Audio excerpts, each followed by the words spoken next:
jam 12 hanya satu hiburan.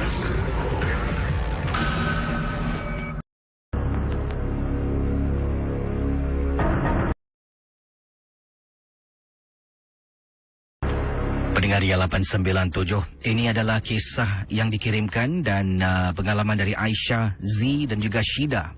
Mereka bertiga adalah kawan rapat dan ini berlaku ketika mereka masuk GB ataupun pergi ke seberang tambak untuk makan malam dan untuk isi minyak macam itulah.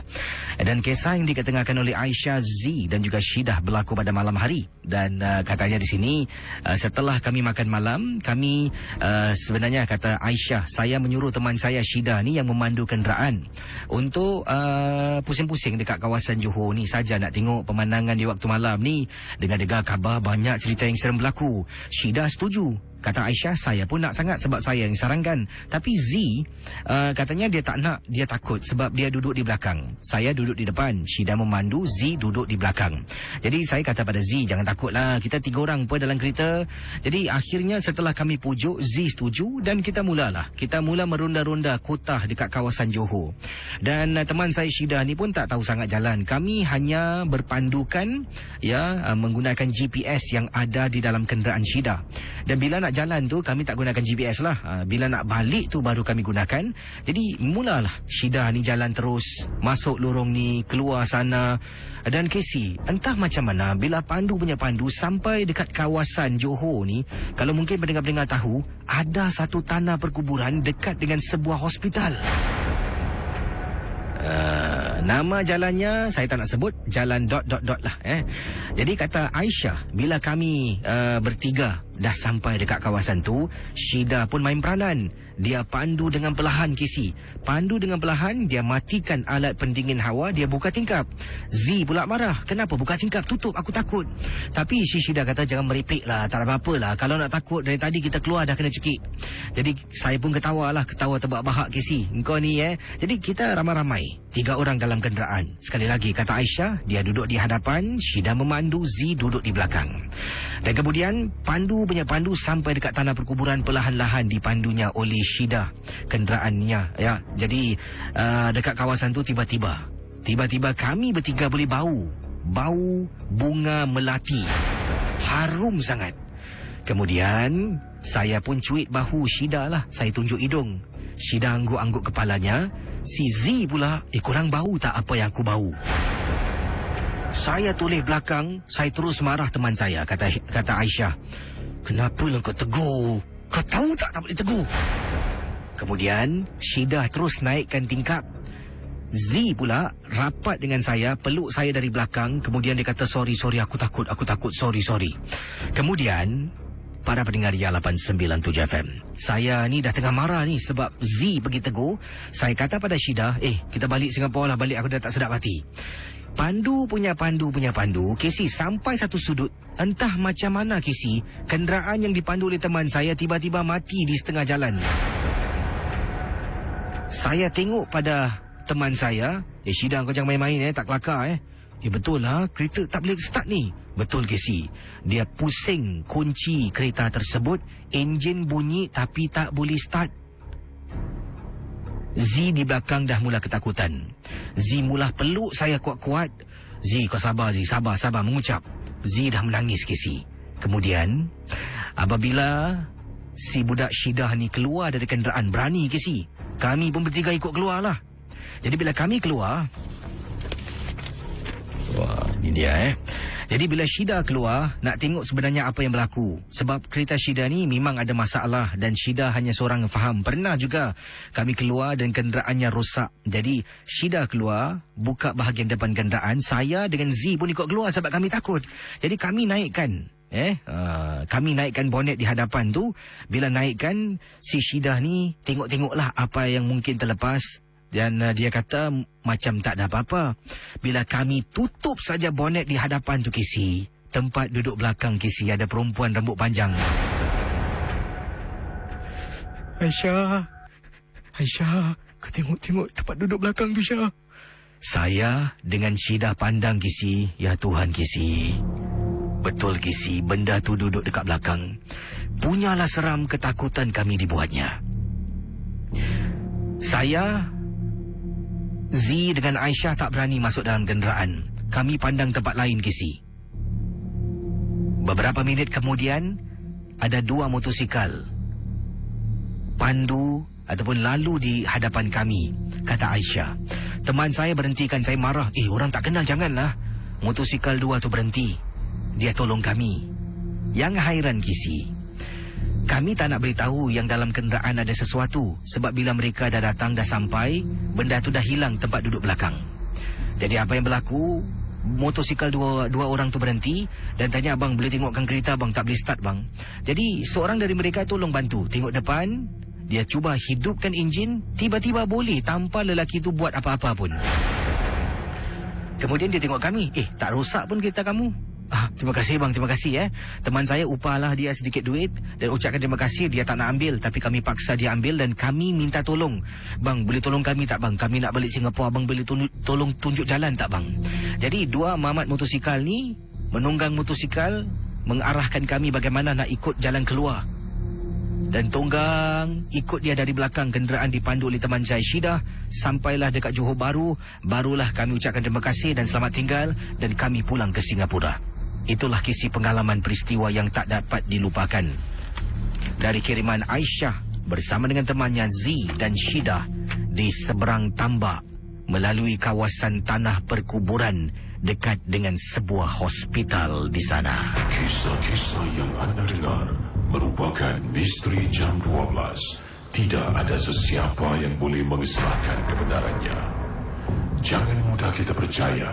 Jangan kita terikut-ikut. Ingatlah, MG12 hanya satu hiburan.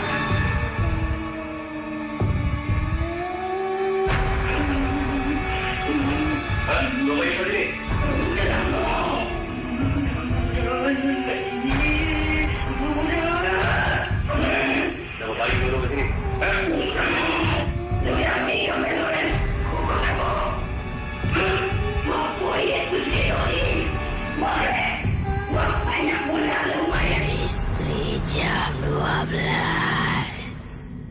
Itu dia kisah yang saya terima, kiriman email dari Aisyah. 3 orang, ni 3 orang darah pingitan memandu ke seberang tambak. Itulah macam faham nak pergi adventure kan, kan. Dan adakah benar kita tidak dibenarkan menegur? Kadang-kadang selalu kita hanya saya nak tanya pada anda, sejauh mana kebenarannya, kesahihannya?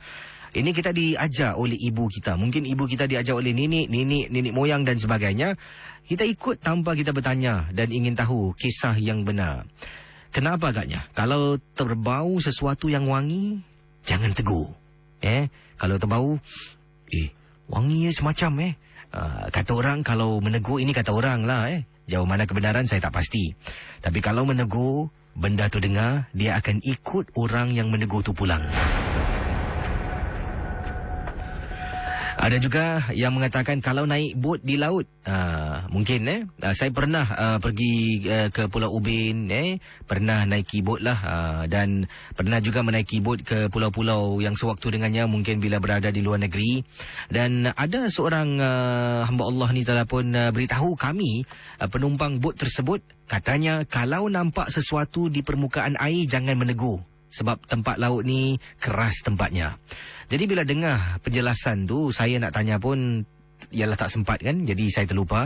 Dan saya nak tanya, adakah benar juga di lautan tu kalau nampak sesuatu tidak benar ditegur?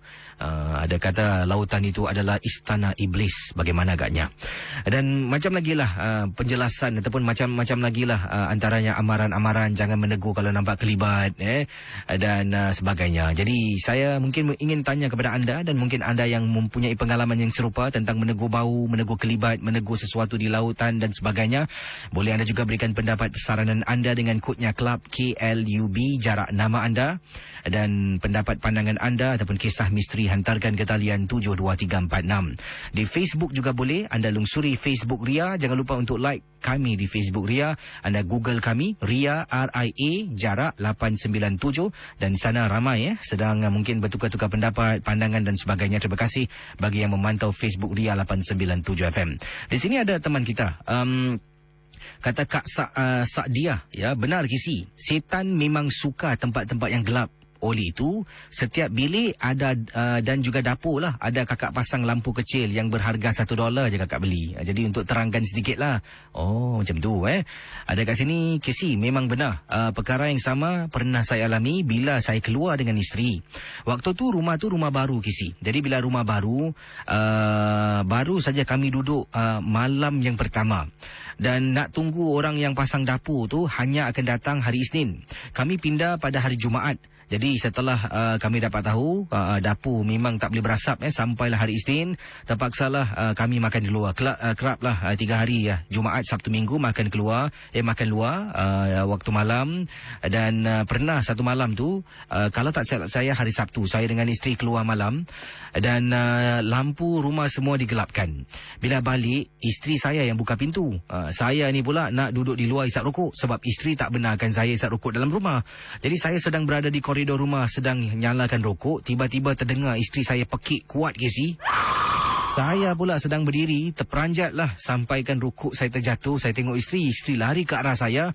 Walaupun dekat jaraknya lebih kurang 2-3 meter lah depan rumah. Isteri ketakutan, tanya kenapa? Bang, dalam rumah kenapa ada orang, bang? Jadi pada mulanya saya fikirkan orang tu perompak. Saya pun masuk beranikan diri. Jejakkan kaki saja dalam rumah, meremang bulu rumah. Saya buka lampu perlahan-lahan. Keadaan takut tu berkurangan. Saya kat sini yang meremang. Baiklah, saya akan kembali sebentar nanti dengan lebih banyak kisah dalam rancangan Misteri Jam 12. Dan kata teman kita ni, sejak hari itulah saya akan hidupkan lampu rumah saya. Ruang tamu akan saya hidupkan bila kami keluar malam. Terima kasih dan juga selamat tengah malam. Saya akan baca komen-komen dahulu tentang apa yang saya tanyakan kepada anda tadi. Mungkin ada nak beri pendapat, pandangan tentang tutup lampu, yang buka lampu, tentang menegur dan sebagainya. Di sini, okey. Kiriman ada yang suka katanya, suka dengan lagu Zunia tadi, baguslah. Yang ini daripada Zaliha kata, Casey, memang kakak dah menjadikan satu tabiat, tapi tak tahulah, memang benar Casey kata, kita ikut apa yang disuruh dan kita tak tahu apakah sebenarnya. Boleh Casey tanyakan juga tak? Memang sejak kakak berumah tangga sampailah anak dah besar panjang, kalau keluar rumah pasti akan setidak-tidaknya lampu dapur akan kakak hidupkan. Yang ini pula daripada siapa ni? Hai Casey, kalau nak tegur makin menjadi-jadi bau dia. Kalau tak tegur saya selalu tegur kalau bau lain macam. Harumnya katanya lah. Okay, I know you are there. Wah, cakap muti lagi Assalamualaikum. Anak cucu Adam tumpang lalu. Saya tak kacau awak jangan kacau saya. Ini yang dikatakan dari teman kita lah. So far, Alhamdulillah, tak pernah pun kena kacau. Lepas tu, bau pun hilang. Daripada Nas Erinas yang katakan di sini. Adakah benar ke kita nak cakap? Tumpang lalu. Minta izin lagi Okay, yang ini daripada siapa ni? Sarah kata, apa khabar Casey? Khabar baik. Cakap tentang tegur, pernah Casey. Suami saya ni orang laut lah. Jadi pernah saya ikut dia naik bot. Dan di tengah-tengah laut ni adalah perkara yang dia harus lakukan, tugasannya daripada kapal besar tu kita harus menaiki bot kecil untuk ke kapal besar. Jadi pernah dia ajak saya dan saya ternampak sesuatu di permukaan air, saya pun menegur. Suami terus marah, katanya jangan tegur. Jadi bila saya tanya, suami kata tak boleh tegur, tak baik, kata orang-orang tua. Tapi tak tahulah apakah sebenar sebabnya. Okey.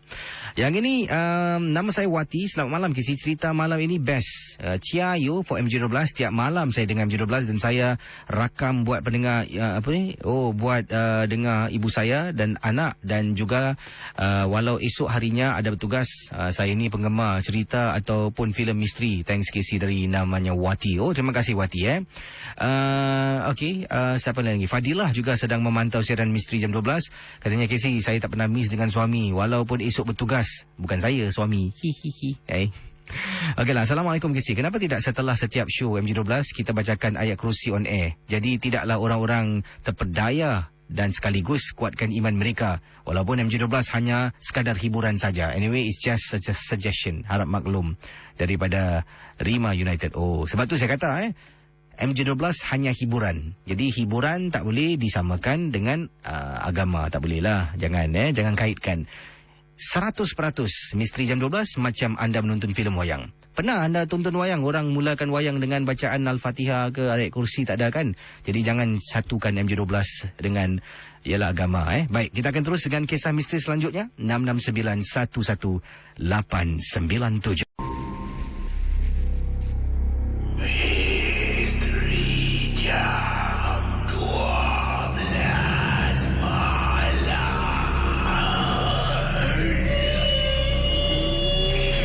Misteri Jam 12.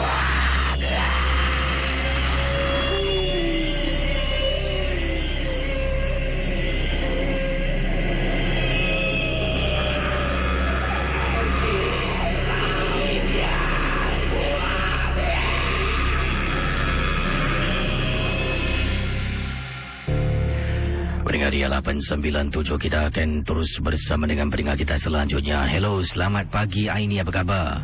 Baik, Alhamdulillah. Ya, Aini buat panggilan dari Johor. Dari Johor, saya orang Singapura. Oh, bukan. Anda dari mana ni? Saya panggilan dari Johor lah. Dari Johor. Anda orang Singapura, tinggal di sana lah? Ya, saya. Dan pengalaman anda katakan tentang nak menegur ni apa yang berlaku, silakan. Masa tu di Singapura lah, di kampung. Jadi saya menegur tu adik di dapur, mendengar macam ada suara macam kasut Ami berlari. Jadi adik tegur, apa tu bunyi macam ada Ami berlari kat belakang. Adik kata, saya cakap, manalah ada Ami berlari kat belakang, kita dalam kawasan berpagar. Jadi saya nekatlah bangun berdiri, jaring-jaring di atas macam antara tangga tu ke bawah dapur tu. Saya di tengah-tengah rumah lah kira. Saya menjenguk kat jaring-jaring lah. Saya cuba menjenguk kat jaring-jaring tu kan, jaring keluar kan, nampak luar. Jadi saya nampak bertelekong perempuan bertelekong, tapi muka saya tak nampak muka, dia tengah menghadap kat saya. Saya terduduk. Wah. Saya terduduk. Lepas tu bapak saya cakap, gatal lagi lah mulut, menegur. Jadi lepas tu sampai sekarang serik lah menegur lagi Serik lah. Terima kasih Terima kasih. Waalaikumsalam warahmatullahi taala wabarakatuh. Dia menegur, kisah menegur yang pertama tu Okey, 669 11897. Yang ini datangnya daripada seorang pendengar, tapi pendengar ni mengirimkan kisahnya di kondominium beliau, dan beliau adalah penduduk ni teman kita dari Malaysia. Kisah ini berlaku di salah sebuah kondominium di Malaysia, dan pengirimnya mana ni? Azza berkongsi pengalaman. Kata Azza, Casey, saya ni memang suka berenang, dan saya ingin berkongsi pengalaman di kondominium rumah saya. Rumah saya ni, Casey, semenjak ada kematian dalam swimming pool ataupun kolam renang dekat kondominium saya tinggal, kolam renang di rumah saya ni sentiasa tidak ada orang mandi. Semua takut, Casey. Tapi saya ni lain sedikit, sebab saya ni adiktif ataupun sukalah berenang. Kalau nampak kolam renang mesti nak berenang, Casey. Jadi waktu-waktu tertentu saya akan ajak suami. Bila suami malas, saya seorang akan mandilah. Dan pernah juga seorang pengawal keselamatan di sana, Tok Mat namanya, dia tegur, dia tanya, kamu ni mandi malam-malam dekat sini tak takut ke? Sini kan bekas orang mati. Jadi saya kata pada Tok Mat, saya dah berenang kat sini dah lama dah. Sejak orang mati, sebelum orang mati pun tak ada apa-apa lah. Ini semua karut. Jangan fikir bukan-bukan lagi bila kita berenang. Jadi Tok Mat kata, yalah, tapi baik-baik, ni kan tempat orang mati dalam swimming pool ni. Jadi saya katakan lagi. Dan Tok Mat setelah nasihatkan saya, terus dia berlalulah. Mungkin nak buat clocking, kata teman kita ni. Jadi kata Azza, bila sampai dekat kolam renang tu, saya pun berendam dalamnya. Wah, seronok Gizi. Rasanya lega sedikit lah, sakit-sakit badan ni dapat berenang. Setelah saya berenang untuk 2-3 lap, saya rehat seketika lah dekat tepi tu. Kemudian saya ternampak sesuatu dalam air bergerak. Saya perhatikan betul-betul, ada orang berenang dalam air, Gizi. Bila saya nampak, sejak bila ada orang berenang dalam swimming pool ataupun kolam renang ni? Saya tengok betul-betul, Casey, seorang perempuan berenang dalam sekali. Saya perhatikan, terus dia berhenti. Bila sampai seolah-olah dekat dengan saya, dia berhenti, tidak gerak-gerak. Saya sedang trap water ataupun terapung-apung di atas air. Dan kemudian dengan segera Casey, saya naik atas, sampaikan tangan saya luka kerana terlampau takut Casey. Apabila saya berdiri dekat atas kolam renang tu, dekat tepinya, saya lihat ke bawah, wanita yang berenang dan selam dalam air kolam tersebut hilang begitu saja. Dengan segera capai tualah, terus saya naik atas. Suami saya tegur, sekejap awak. Selalunya 1 jam baru naik. Saya senyum aja. Saya tak beritahu suami apa yang saya nampak. Dan sejak itulah saya kurang berenang di kolam renang rumah saya. Dan saya tahu sebabnya kenapa ramai orang takut nak berenang. Mungkin pernah ternampak kelibat wanita yang mati lemas dalam kolam renang kondominium rumah saya. Kisah-kisah yang anda dengar merupakan misteri jam 12. Tidak ada sesiapa yang boleh mengesahkan kebenarannya. Jangan mudah kita percaya. Jangan kita terikut-ikut. Ingatlah, NG12 hanya satu hiburan.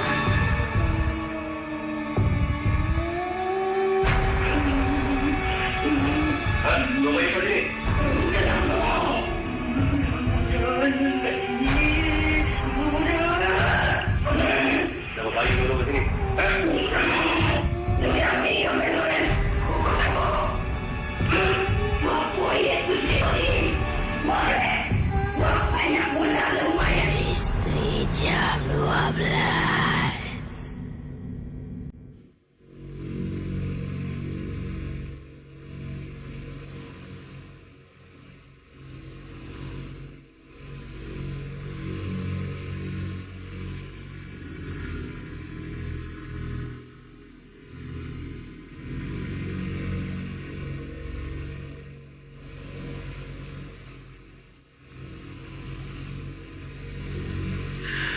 Area 897 awal tadi kisah pendengar kita dari seberang yang menetap di salah sebuah kondominium. Dan saya nak tanya anda lagi lah. Kalau tempat itu anda tahu bekas orang mati, mungkin depan rumah anda tu bekas orang mati terjun diri. Adakah anda akan duduk di kolong blok yang disebutkan? Ataupun kolam renang bekas orang mati lemas, adakah anda akan berenang di kolam renang yang sama? Bagaimana? Kirim salam. Azun tak apa Casey, jangan fikir bukan-bukan. Kalau tidak nanti kita fikirkan banyak sangat tentang benda-benda ni, kita sendiri yang susah. Hello, selamat pagi William. Ya, saya. William buat panggilan dari mana ni?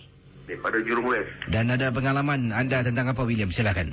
Tentang, saya tak tahu ini siapa seorang Pak Haji. Sedang saya memandu lori Ada satu Pak Haji, dia sedang duduk tau. Dia macam minta sedekah, tangan dia tu ada macam tabung. Dia ada macam tabung Jadi saya tengok, saya nak stop tapi saya takut lah, tapi saya tak tahu tu orang ke bukan orang pada dalam masa 2 pagi. Jadi sampai sekarang saya tak tahu itu orang ke bukan ke, saya tak tahu lah. Anda ingin kepastian lah ya? Ingin kepastian. Terima kasih Terima kasih. Baik, silakan 66911897. Kalau ada kisah-kisah misteri, anda boleh hubungi saya dan kita akan teruskan dengan pengalaman anda sehingga jam 2 pagi nanti. Dan ada kiriman SMS yang saya terima. Di sini akan saya bacakan dari siapa lagi? Kejap ya, biar saya periksa satu persatu ni. Robert kata, Casey, kata arwah datuk saya, kalau kita dalam hati kita cakap, aku tak tahu kau ada kat situ, insyaAllah dia tak akan kacau. Sebab benda ni, kalau kita tahu dia ada, dia tak akan kacau, tak ada thrill, Casey. Oh, macam tu macam-macam pendapat pandangan lah. Yang ini pula dari teman kita, dari saudara PM katanya, kenapa mesti kita minta izin? Secara alami kita lebih mulia dari mereka. Meminta izin menandakan kita tunduk padanya. Ini pendapat pandangan CPM tentang awal tadi lah, yang tumpang datuk nenek cucu tumpang lalu tu kan. Yang ini daripada Zawiyah kata, Assalamualaikum Casey. Waalaikumsalam Zawiyah. Kak Zawiyah ingin berkongsi satu peristiwa yang menyeramkan. Dalam rumah kakak ni memang sebenarnya ada penampakan kehadiran makhluk-makhluk halus. Dan kakak memang tidak nafikan pernah ternampak bukan satu malah Casey, makhluk ini adik-beradik. 3 perempuan mati dalam rumah. Kakak tak nak bilang sebab ini adalah bekas rumah kakak dan kakak tak nak takutkan penghuninya dan tak nak beritahu di mana kawasannya. Tapi 3 adik perempuan mati dalam rumah. Bila kakak beli rumah ni, kata Kak Zawiyah, seram bila kakak membeli rumah ini, harga rumahnya memang cukup murah. Dan memang Kesi, waktu itu memang kakak memerlukan tempat untuk tinggal. Dan memanglah kakak dengan suami hidup pun bukan senang. Bila dapat tawaran yang cukup eksklusif ni, kakak dengan suami rebut tanpa kakak ketahui latar belakang rumah tersebut. Sampaikan ejen nak beritahu, kakak kata tak nak tahu. Kalau dah tahu, takut Kesi nak beli. Jadi akhirnya, setelah kakak tinggal dalam rumah tu, penampakan Kesi, pertama kali kakak nampak ada perempuan masuk dapur. Fikirkan Kesi, kakak hayal ingatkan mungkin terbayang-bayang, tak tahulah. Jadi suami juga kerap nampak, anak kakak juga kerap nampak. Sampaikan kami semua memang takut. Kesi, yang dikatakan dimaksudkan dua malam setelah kakak tinggal dalam rumah tu, kakak, suami dengan anak keluar makan malam, pergi ke seberang tambak. Bila balik tu Kesi, memang Kesi, kami keluar petang, takkanlah nak buka lampu kan. Jadi bila balik malam tu memang ruang tamu gelap, semua gelap. Anak dengan suami singgah ke 7-Eleven membeli sesuatu, kakaklah yang naik atas. Kakak buka pintu, buka saja pintu tolak, Kesi nampak 3 beradik duduk dekat sofa rumah, 3-3 kepala tunduk. Bila kakak nampak, kakak istighfar, tarik balik pintu perlahan-lahan. Suami tanya, kenapa awak tak masuk? Kakak giling kepala, bang, tak sedar hatilah bang, sima rumah bang. Jadi Kesi, yang hairannya, bila kakak dah buat keputusan cakap dengan suami nak sima rumah, setiap kali nak panggil orang datang sima, ada saja orang tu tak boleh, kakak kena keluar, ada ni, ada urusan dan sebagainya. Sampaikan kakak kata pada suami, bang, dah 3 kali bang kita cuba panggil orang datang sema rumah, 3 kali semua tak jadi bang. Macam mana bang Jadi akhirnya Kesi, kami pun buatlah keputusan untuk panggil seorang pakar, tapi bukan dalam rumah. Malah keputusan itu kami buat, kami terus ke rumah pakar yang kami kenal. Pakar tu datang rumah terus Kesi. Benda tu seolah-olah memberontak. Dapat tahu yang kami bawa datang rumah pakar untuk semah rumah yang kami tinggal. Pada mulanya bila kami tinggal memang dah semah, tetapi setelah itulah dia lebih kerap menunjukkan dirinya. Sampailah kakak duduk rumah tu dah genap tempoh jual Kesi. Memang menakutkan. Dan itulah kisahnya tentang 3 wanita perempuan yang kelihatan kelibatnya dalam rumah kakak. Terima kasih Kesi. Kisah-kisah yang anda dengar merupakan misteri jam 12. Tidak ada sebarang bukti yang boleh mengesahkan kebenarannya.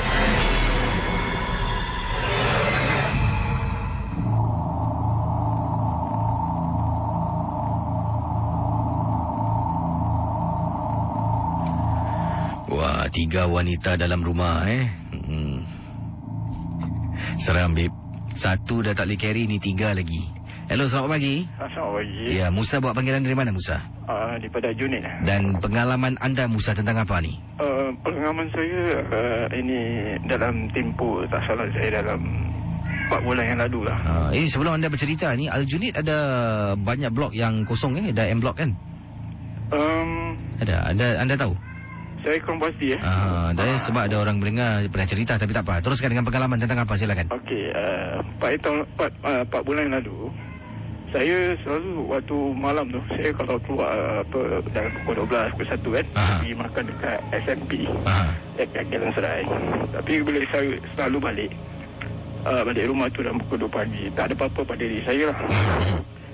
Jadi bila selalu saya pergi makan waktu malam tu, saya pulang, saya rasa sesuatu pada diri saya ni. Ada sesuatu berat tau. Bila saya jalan, ada sesuatu macam menduduk kepala saya tau. Jadi saya rasa kenapa Tapi saya tak peduli lah. Saya jalan sampai saya satu tempat tu, lorong, saya rasa dalam lorong 41 gitu. Saya rasa saya tak nak jalan. Saya berdiri dan sesuatu macam mengganggu saya. Jadi saya fikir yang boleh buat supaya benda ni pergi, saya berdoa pada Allah Ta'ala. Dan saya baca ayat doa ayat suci lah, seperti ayat kursi dan sebagainya lah. Jadi tiba-tiba tu, waktu saya berdiri satu lorong tu, dah tak salah saya 41 lah. Sebelah pokok tu ada pokok nangka. Jadi pokok nangka tu takdangnya tak ada ribut. Saya rasa sesuatu tu macam lari daripada atas kepala saya. Di atas pokok tu bergegar lah. Satu pokok goyang. Saya nampak kenapa goyang kan? Jadi bila saya nak balik tu, pada diri saya tu macam ada sesuatu lagi, ada mengganggu saya. Tapi saya tak nak buat diri saya bertakut. Pasal apa? Macam Kasim kata kan, kita ni lebih mulia pada dia. Jadi kalau kita rasa takut pada dia, maknanya kita iman kita tak kuat kan. Jadi saya lawan dengan apa? Dengan benda-benda yang halus ni lah. Jadi saya bila baca, tiba-tiba pada diri saya ni ada lembaga lari lagi 2 orang tu. Dua hitam lah. Lepas saya rasa ringan tu langsung saya pulang. Itu sajalah cerita saya. Ya, terima kasih Ya, terima kasih Jesse. Waalaikumsalam warahmatullahi. Selamat pagi juga pada anda. Baik, lupa nak tanya tadi di belakang tu bunyi kucing tu. Wow. Bila tuan sedang bercerita MG12 ni. Saya akan teruskan dengan kisah berikut ini. Datangnya daripada kejap mana ni?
Baik, berikut ini kisah yang akan saya bacakan adalah kiriman email yang saya terima dari pendengar kita yang sekarang ini penduduk Singapura yang dah pun bermastautin berhijrah di England. Wah, ramai orang-orang Singapura pergi England Namanya Molly namanya Molly ataupun nama betul Mulyana.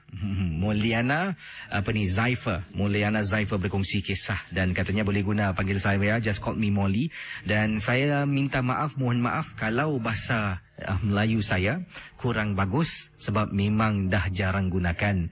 Tapi terima kasih pada anda Molly kerana cubalah sedaya upaya untuk berkongsi pengalaman. Kata Molly, beliau dengan suaminya kalau ada masa lapang selain daripada suka berpiknik, mereka juga suka ada dipanggil spooky tour. Dan antara spooky tour yang pernah dilakukan oleh Molly dengan juga suaminya, Molly Zaifer, Mulyana Zaifer dan dengan suaminya di England adalah mengunjungi katanya di sini di England ni memang banyak rumah-rumah dari tahun-tahun wah ni lama ni 1400 tahun, 1800 pun ada, dan rumah-rumah lama ni ada kalanya terbengkalai, ada kalanya dijagalah dan pernah beliau kunjungi dengan suami dipanggil satu katanya spooky castle. Ini istana yang dah lama wujud lah. Dan kata beliau dengan suami dan juga ada beberapa lagi yang lain, kesemuanya dalam satu tour yang malam tu, ekspedisi malam bersama dengan satu kumpulan paranormal di England, memasuki sebuah istana lama, castle yang lama. Dan kata beliau bila sampai di sana lebih kurang 12 orang termasuk tour guide lah yang akan membawa kita, dan guide kita ada 4 orang. Jadi kesemuanya peserta yang lain ada 8 orang, jadi kesemuanya 12 orang masuk, dan kami tidak dibenarkan membawa lampu solo dan hanya kami akan diberikan light stick. Benda yang dipatahkan tu keluar cahaya lampu lah, kata Mulyana. Jadi bila jalan dalam castle tu memang menyeramkan. Dalam castle tu juga mereka membawa kami ke satu kawasan dipanggil tempat torture chamber. Sejauh mana kebenarannya tapi tak tahu, tapi katanya di situ abad ke berapa ni di abad ke tahun 1800 ni dulu ada di tempat dipanggil torture chamber yang untuk menyiksa mereka yang telah pun ditangkaplah yang tidak mengikut undang-undang dan sebagainya. Dan di sana kami disuruh secara berpasangan memasuki bilik-bilik yang ada. Saya mati-mati tak nak masuk. Terpaksalah saya dengan suami dan juga dengan pasangan yang lain, 4 orang dalam satu bilik. Dia tutup pintu kasel tersebut ataupun torture chamber yang dimaksudkan tu, dia tutup. Dan katanya, Molly, boleh kedengaran Kisi bunyi orang terpekik sayu-sayu. Dan tour leader kami berada di luar. Dan kami tahu ini bukan satu prank tapi benar-benar berlaku. Dan juga boleh dengar suara orang mengerang kesakitan, tapak kaki orang berlari. Dan itulah antara dia katanya spookiest tour ever dari Mulyana Zaifer yang berkongsi pengalaman. Dan sekarang ini mendengar Misteri Jam 12 dari England. Suami saya juga suka mendengar, tapi dia dengar sound effect Kisi je lah sebab dia tak faham bahasa Melayu. Terima kasih pada anda dan kita akan kembali sebentar nanti. Jangan ke mana-mana, terus bersama Ria 897 FM. Kisah-kisah yang anda dengar merupakan misteri Jam 12. Tidak ada sebarang bukti yang boleh mengesahkan kebenarannya. Okeylah, kita akan teruskan. Minta maaf banyak komen saya terima. Ada yang kata sini, Asi kata kita pun kena hormat makhluk Allah juga apa. Contoh kalau orang main langgar kita lepas tu tak cakap sorry, mestilah kita marah kan. Ini tentang tadi lah Cik PM yang kata buat apa kita nak cakap sorry, kita maknanya kita tunduk pada dia. Ada yang kata kat sini, ini untuk PM lah, tegur minta tumpang lalu bukan bererti tunduk padanya. Ia seperti mengalah bukan bererti kalah. Ini masing-masing lah pendapat. Ada daripada Oba Mardi. Oba Mardi kata, Kisi, memang benar makhluk ni menakut-nakutkan kita dengan niat Kisi supaya kita takut dan tunduk kepadanya. Kalau kita makin takut, makin dia suka, makin dia akan melayan kita dan menakut-nakutkan kita. Dari situ kita akan terpisung. Ini Oba Mardi kencang Katanya Oba Mardi di sini, bagaimana seseorang itu boleh terpisung? Cuba bayangkan, pernah saya mengubati seseorang ini. Ya, dia kena rasuk. Bukan dia, tapi isterinya kena rasuk. Dan waktu itu saya dipanggil turun ke tepi pantai Changi. Isteri kepada lelaki ini sedang memancing dengan beliau apabila mereka tarik sesuatu keluar daripada laut. Merupakan satu beg plastik yang diikat. Bila ditarik keluar, Kisi gumpalan rambut yang kelihatan oleh suami. Si isteri pun pergi teguh. Katanya tempat ni berhantu dan seram. Tiba-tiba isteri kena rasuk, saya dipanggil turun, dan bila saya datang, benda tu minta kita lakukan sesuatu. Antaranya dia minta kita supaya hanyutkan bunga yang dia pinta ini pada malam tertentu dan untuk beberapa malam. Jadi saya kata pada dia, jangan kita tunduk dan ikut arahan. Kalau kita tunduk dan ikut arahan, pasti kita akan kalah dan ini bermakna dia lebih hebat dan kita akan menduakan Tuhan. Kita harus berdoa dan minta padanya, kata Oba Mardi. Jadi bila kita berlawan dan berdegil, berkeras, barulah benda tu keluar. Dan ingatlah, jangan mudah kita terperdaya dengan tipu dan juga rayuan syaitan. Oba Mardi ni kadang-kadang tengok cara dia cakap ni okey juga. Kadang-kadang dia nak kunci-kunci ni tak faham lah. Tapi inilah manusia ni kadang-kadang ada dua personality lah. Kisah-kisah yang anda dengar merupakan misteri Jam 12. Tidak ada sesiapa yang boleh mengesahkan kebenarannya. Jangan mudah kita percaya. Jangan kita terikut-ikut. Ingatlah, NG12 hanya satu hiburan.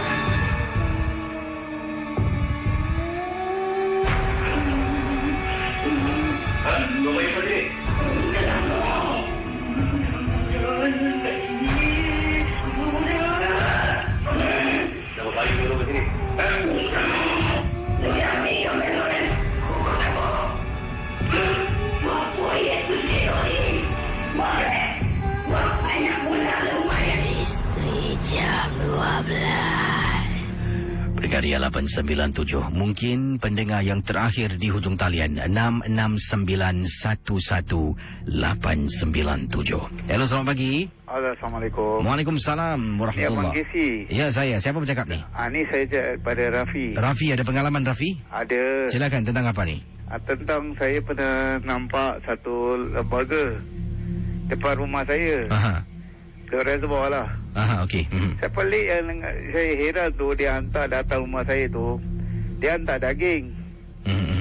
Lepas tu dia datang, dia beri Assalamualaikum dengan saya. Terus saya pelik lah. Dia ucapkan saya selamat raya. Lepas tu tiba-tiba saya ambil daging tu letak dalam fridge tu. Tiba-tiba dia hilang. Daging pun hilang, dia pun hilang. Saya pelik lah tu. Siapa tu kan? Di rumah anda rumah saya. Oh, di Bedok Reservoir. Di Bedok Reservoir. Jadi bila berlaku ni? Dah tahun lepas ke macam mana? Baru ni? Baru. Terima kasih Cik Rafi Okey. Itu dia pengalaman. Mungkin ada yang nak berkongsi pengalaman, silakan. Saya akan buka talian lah. Mungkin 1-2 pemanggil ke. Ada di sini juga kiriman SMS yang saya terima. Datangnya dari siapa ni? Kejap biar saya simak ni.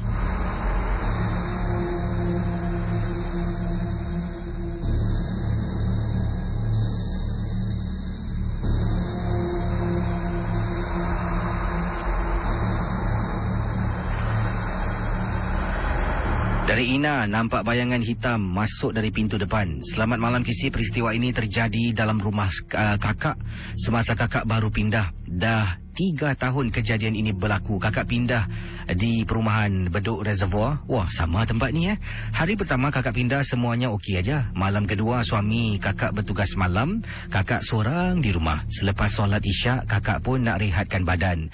Penat rasanya, tiba-tiba mata kakak terpandang.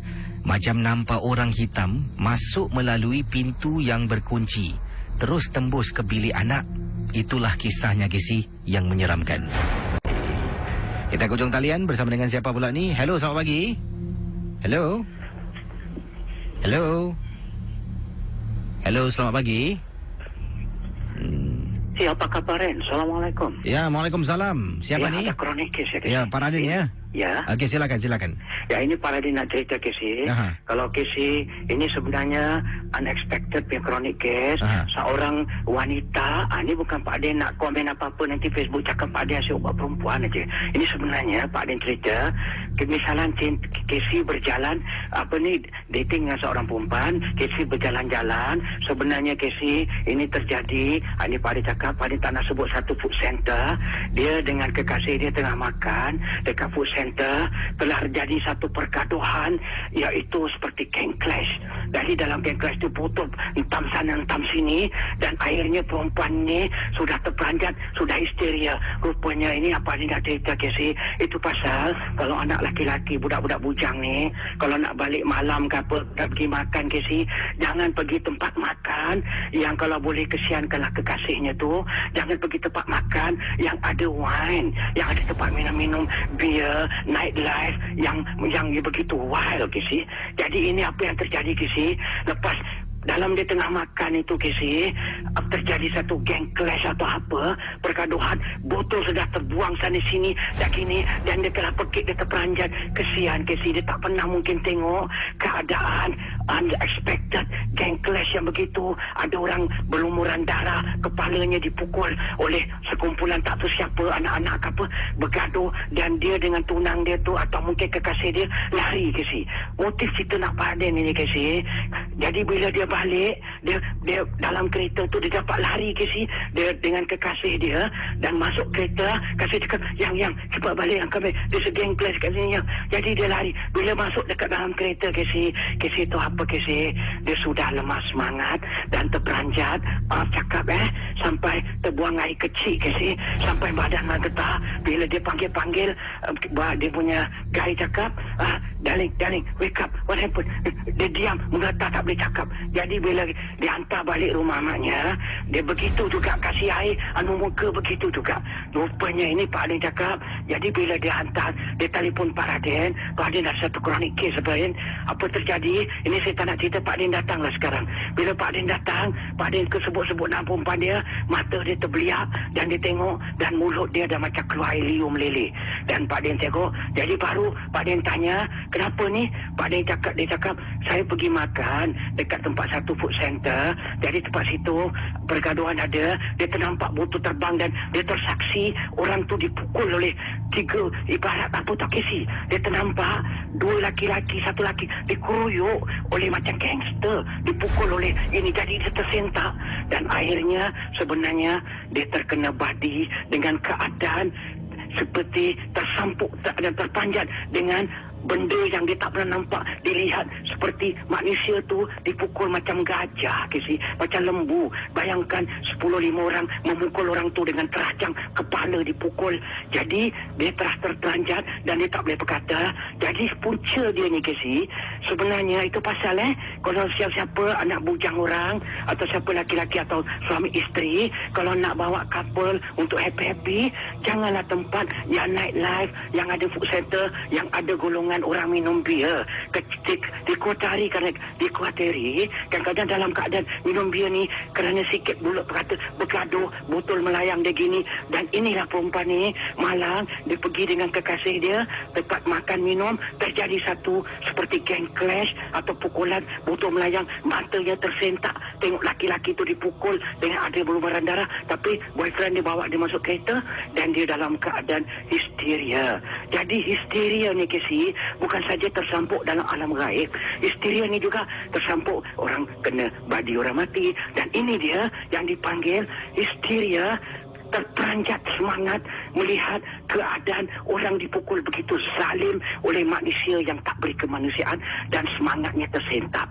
Jadi Pak Adin datang, Pak Adin cara ilmiah, Pak Adin ubatkan, Pak Adin dapat settlekan, dan alhamdulillah Pak Adin dia dapat tersentak. Bila dia dapat Pak Adin tepuk aja dekat belakang badan dia, minta izin mak dia sebagai saksi, dan dia gini, dia peluk mak dia. Mak, aku takut mak, takut mak benda mak tadi mak orang pukul orang mak, dia cakap. Jadi banyak-banyak sesiapa Pak Adin cakap, kalau ada kekasih, ada gini, pergilah satu tempat night life yang tak ada minuman arak, yang takut kerana di tempat situlah terjadinya kadang-kadang orang pukul, datang pula unexpected gang clash. Itu saja ya Assalamualaikum Pak Radin. Waalaikumsalam Pak Radin. Ya, ada yang tanya kenapa Pak Radin dah lama tak telefon, sibuk kah? Pak Radin bukan sibuk, kadang-kadang Pak Radin sibuk, bukan kadang-kadang kita busy tapi Ubar Madi Pak Radin cakap anggap dia seperti saudara Islam, dia bergurau mungkin. Pak Radin tak ingat apa-apa dengan dia. Itu saja ya Terima kasih. Assalamualaikum. Waalaikumsalam warahmatullahi taala wabarakatuh. Saya memang tak ada night live pun hari-hari bertugas babe. 10 malam sampai 2 pagi inilah saya main live kat sini. Night live juga ni. Naik MJ12 Live. Okey, saya jumpa anda esok malam bersama Casey dan juga Ria Chat. Saya akan ke udara esok 10 sampai 11. Cik Mang tidak bertugas seperti biasa hari Jumaat dia berehatlah. Dan wang tunai yang terkumpul sekarang ini $1,450. Seperti saya katakan, pembayangnya ialah ada kena-mengena dengan air. Anda fikirkan dan anda renungkanlah. Terima kasih bagi anda yang memantau Facebook, tak kiralah Facebook mana pun. Terima kasih bagi anda yang kirimkan SMS. Saya mohon maaf, banyak SMS saya terima pendapat pandangan. Saya dah baca awal tadi tapi tak semua boleh saya baca. Jadi terima kasihlah, dan esok bolehlah anda ulangi kisah anda sekali lagi dan kirim awal sedikit, dan saya akan cuba seberapa banyak yang saya mampu. Baik, terima kasih dan terus bersama Ria Insomnia.